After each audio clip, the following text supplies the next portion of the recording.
पुणे कोल्हापूर मार्गावर धावणाऱ्या नादुरुस्त डेमो पॅसेंजरबद्दल खासदार सुप्रिया सुळे यांनी घातले लक्ष. थेट केंद्रीय रेल्वे मंत्र्यांकडे मागितली दाद.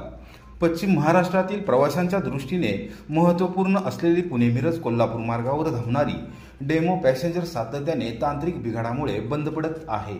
प्रवाशांच्या दृष्टीने ती डोकेदुखी असून या विषयात आपण स्वतः लक्ष घालावे अशी मागणी खासदार सुप्रियाताई सुळे यांनी केंद्रीय रेल्वे मंत्री अश्विनी कुमार वैष्णव यांच्याकडे केली. स्वतः खासदारांनी या विषयात लक्ष घातल्याने आता या मार्गावर नवीन डेमो पॅसेंजर धावण्याची शक्यता निर्माण झाली. खासदार सुप्रियाताई सुळे यांनी बुधवारी दुपारी 4 वाजता आपल्या सोशल मीडियावरून या संदर्भात केंद्रीय रेल्वे मंत्री अश्विनी कुमार वैष्णव यांच्याकडे डेमो पॅसेंजरविषयी तक्रार करत लक्ष घालण्याची विनंती केली आहे. सुप्रियाताई सुळे यांनी नमूद केले आहे की पुणे सातारा डेमो सातत्याने कुठे ना कुठे बंद पडत आहे. तसेच ती नियोजित वेळेत कधीही सुटत नाही अथवा धावत नाही. त्यामुळे प्रवाशांना नाहक त्रास सहन करावा लागतो. या डेमो पॅसेंजरमधून दररोज असंख्य विद्यार्थी, नोकरदार, व्यावसायिक यांच्या बरोबरीने सामान्य जनता प्रवास करत असते. नियोजित वेळेपेक्षा डेमोला उशीर होत असल्याने काही जणांना कामावर वेळेत पोहोचता येत नाही. परिणामी अनेकांना आपल्या नोकऱ्या देखील गमवाव्या लागल्या आहेत. याबाबत मध्य रेल्वे प्रशासनातील अधिकारी अथवा कर्मचाऱ्यांना जाब विचारला तर रेल्वेचे अधिकारी आणि कर्मचारी प्रवाशांना अरेरावी करतात, दुरुत्तरे करतात अशी प्रवाशांची तक्रार आहे, असे त्यांनी नमूद केले आहे. केंद्रीय रेल्वे मंत्री अश्विनी कुमार वैष्णव यांना नम्र विनंती आहे की कृपया ही गाडी नियमित वेळेत सुरू राहिली तर त्याचा नागरिकांना फायदा होईल. याखेरीज जे सातत्याने तांत्रिक बिघाड होत आहे त्याबाबत देखील योग्य ती उपाययोजना होणे आवश्यक आहे. याबाबत कृपया संबंधित विभागाला योग्य त्या सूचना द्याव्यात, असे खासदार सुप्रियाताई सुळे यांनी नमूद केले आहे.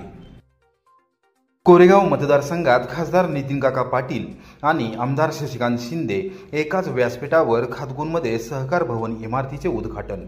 राष्ट्रवादी काँग्रेस पक्षामध्ये उभी फूट पडल्यानंतर नेते मंडळींची देखील 2 पक्षांमध्ये विभागणी झाली. सातारा जिल्ह्यात हे चित्र प्रकर्षाने दिसून येते. बुधवारी सकाळी 10 वाजता खातगुन येथे एका कार्यक्रमानिमित्त सातारा जिल्हा मध्यवर्ती सहकारी बँकेचे चेअरमन खासदार नितीनकाका पाटील आणि माजी मंत्री आमदार शशिकांत शिंदे हे एकाच व्यासपीठावर एकत्रित आले. दोघांनी या कार्यक्रमाला हजेरी लावली तसेच गप्पा गोष्टी देखील केल्या. खटाव तालुक्यातील खातगुन विकास सेवा सोसायटीच्या सहकार भवन इमारतीच्या उद्घाटनानिमित्त खासदार नितीनकाका पाटील व आमदार शशिकांत शिंदे हे एकत्रित आले.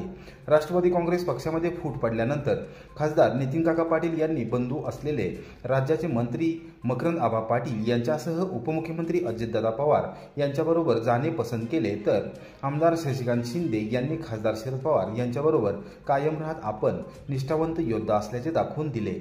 माजी आमदार प्रभाकर घारगे यांच्या समवेत आमदार शशिकांत शिंदे यांचे आगमन झाले. त्यापाठोपाठ खासदार नितीनकाका पाटील यांचे खातगुन येथे आगमन झाले.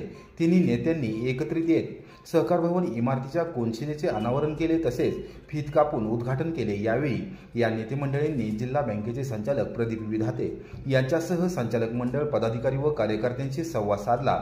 सहकाराच्या मूल्यांना वाहिलेली, आधुनिक सुविधांनी सजलेली आणि समाजहितासाठी उभी राहिलेली खातगुन विकास सोसायटीची सहकार भवन इमारत लोकसेवेसाठी खुली होत आहे. याचा आनंद होत आहे. सहकाराच्या माध्यमातून सर्वसामान्य शेतकऱ्यांच्या उन्नतीसाठी सर्वांनी प्रयत्नशील राहण्याचे आवाहन आमदार शशिकांत शिंदे यांनी केले. येरळवाडी धरण जलसंपदा विभागाकडेच राहावे, ग्रामविकास मंत्री जयकुमार गोरे यांची आग्रही मागणी. वनमंत्री गणेश नाईक यांची घेतली भेट व केली चर्चा. खटाव तालुक्यातील येरळवाडी धरण हे सिंचनासाठी अत्यंत महत्त्वाचे आहे. शेतकरी हितासाठी आणि येरळवाडी धरणावर येणाऱ्या परदेशी पक्ष्यांचे तसेच पर्यटकांचे हित लक्षात घेता या धरणाचे वन विभागाकडे हस्तांतर केले जाऊ नये अशी आग्रही मागणी ग्रामविकास मंत्री जयकुमार गोरे यांनी केली आहे. बुधवारी दुपारी 3 वाजता मुंबईतील सह्याद्री अतिथीगृहावर मंत्री गोरे यांनी वनमंत्री गणेश नाईक यांची भेट घेतली. यावेळी महत्त्वपूर्ण बैठक झाली आणि त्यामध्ये मंत्री गोरे यांनी येरळवाडी धरण वन विभागाकडे हस्तांतरण न करण्याबाबत मागणी केली. येरळवाडी धरण हे सिंचनासाठी महत्त्वाचे आहे. त्याचबरोबर गेल्या अनेक दशकांपासून परदेशी पक्षी येरळवाडी धरणावर येतात. या ठिकाणी मोठ्या प्रमाणावर दरवर्षी पर्यटक येतात. पर्यटन विकासाच्या अनुषंगाने हे धरण आहे. या जलसंपदा विभागाकडे ठेवण्यात यावे, वन विभागाकडे हस्तांतरित करू नये असे मंत्री गोरे यांनी स्पष्ट केले. वन विभागाचे उच्च पदस्थ अधिकारी यावेळी बैठकीस उपस्थित होते. त्यांनी याविषयी काही मुद्दे उपस्थित केले. मात्र मंत्री गोरे गोरे यांनी कोणत्याही परिस्थितीत हे धरण वन विभागाकडे हस्तांतरित केले जाणार नाही असे स्पष्ट करत अनेक मुद्द्यांवर चर्चा घडवून आणली। भारतीय लष्कराच्या ऑपरेशन सिंदूरच्या ऐतिहासिक यशाबद्दल रहमतपूरमध्ये विजयोत्सव साजरा।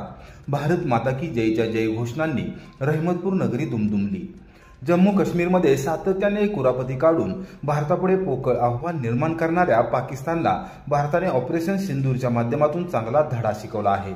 भारतीय लष्कराने ऐतिहासिक यश संपादन करत ऑपरेशन सिंदूर यशस्वी केले आहे। त्याच्या प्रित्यर्थ रहमतपूरमध्ये स्थानिक भाजप कार्यकर्ते, पदाधिकारी आणि नागरिकांनी एकत्रित येऊन विजयोत्सव साजरा केला। भाजपच्या महिला आघाडीच्या प्रदेश उपाध्यक्षा चित्रलेखा माने कदम यांच्या नेतृत्वाखाली बुधवारी सकाळी 10 वाजता रहमतपूरमध्ये भाजपचे पदाधिकारी व कार्यकर्ते आणि नागरिक एकत्रित आले। भारत माता की जय, वंदे मातरम, भारतीय लष्कराचा विजय असो या घोषणांनी अवघी रहमतपूर नगरी दुमदुमली। पंतप्रधान नरेंद्र मोदी यांच्या नेतृत्वाखाली ऑपरेशन सिंदूर यशस्वी करत भारतीय लष्कराने संपूर्ण जगासमोर एक वेगळी छाप पाडली आहे। भारत जागतिक स्तरावर एक निर्णायक, सामर्थ्यशाली देश म्हणून ओळखला जाऊ लागला आहे। हे यश आत्मनिर्भर भारताच्या दिशेने आणखी पुढे नेणारे आहे। आम्हाला आपल्या वीर जवानांचा आणि मजबूत नेतृत्वाचा अभिमान वाटतो, अशा शब्दात चित्रलेखा माने कदम यांनी ऑपरेशन सिंदूरच्या यशस्वीतेबद्दल आपले मनोगत व्यक्त केले। कडगुन येथे हिंदू मुस्लिम ऐक्याचे प्रतीक असलेल्या हजरत मलंगबाबा दर्गा उरूस उत्साहात साजरा। महाराष्ट्रासह कर्नाटकामधील असंख्य भाविकांचे श्रद्धास्थान असलेले तसेच हिंदू मुस्लिम ऐक्याचे प्रतीक असलेल्या खटाव तालुक्यातील हजरत मलंगबाबा दर्गा येथे उरूस उत्साहात साजरा करण्यात आला। बुधवारी सकाळी 11 वाजता मलंगबाबा यांच्या झेंड्यासमोर श्रीफळ वाढवून झेंडा मिरवणूक काढण्यात आली। संपूर्ण गावातून मिरवणूक काढण्यात आली। माजी मंत्री आमदार शशिकांत शिंदे यांनी असंख्य भाविकांसह हजरत मलंगबाबा दर्गा येथे जाऊन दर्शन घेतले। सर्व धर्म, समभाव, एकात्मता आणि बंधुता ही आपल्या देशाची परंपरा व संस्कृती आहे। ती टिकवण्याबरोबरच ऋणानुबंध वाढवण्यासाठी सर्वांनी प्रयत्न करण्याची गरज आहे, अशी प्रार्थना यावेळी आमदार शिंदे यांनी केली। यावेळी आलेल्या भाविकांशी त्यांनी संवाद साधला।